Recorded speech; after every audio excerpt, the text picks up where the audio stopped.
Prayer is not a rescue system. Prayer is a lifestyle.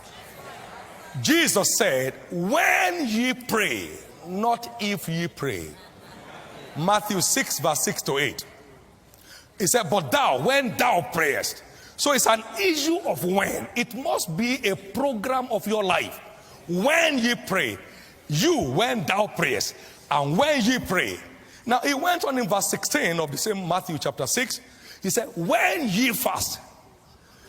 But thou, when thou fastest. Now, so prayer and fasting, according to the teaching of Jesus, is supposed to be our way of life. A lot of people here have testimonies of the presence of God that comes on them when they stand waiting on him. Very strange. Until prayer and fasting becomes your lifestyle, you're far from access to this realm of faith. This realm of faith requires that you learn how to stand upon your watch and set yourself upon the tower to hear what he will say to you. And the Lord said, write the vision. And the Lord said, write the vision. Think of it. I was waiting on the Lord when the Lord delivered me from the tendencies for indebtedness. 1981. And I saw in my Bible, waiting on the Lord, Deuteronomy chapter 15 verse 6. He said, the Lord thy God blesses you as he has promised you, and thou shalt lend unto many nations, but thou shalt not borrow. And I said, why?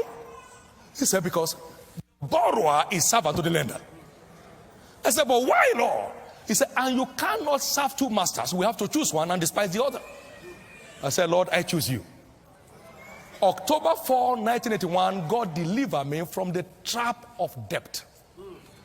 I have never owned a dime or borrowed a dime from any mortal man, living or dead, since 1981. God has been. Now see, when you wait on the Lord, he said, then shall your light break forth out of obscurity. Your light will break forth as the morning. We need a breaking forth. When we are away from the body, we are present with the Lord. We need to know how to be present with the Lord. Most of the things working in my life today, they came by waiting on the Lord. And it's working. It's working. 1982, I sat and I said, God, show me the secret of kingdom prosperity.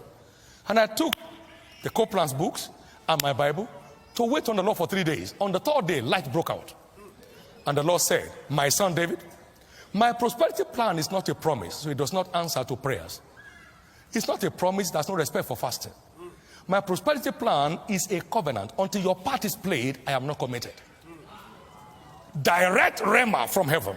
And I said, what is my part? Why the earth remaineth? Seed time and harvest shall not cease.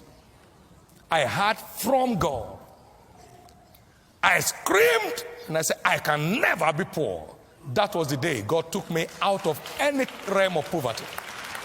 Waiting on the Lord helps you to hear God clearly. Your hearing becomes more distinct. You can tell exactly what God is saying for you to do, and then you are up running. Prayer and fasting must become our lifestyle if we must enjoy God's plan and purpose for the earth.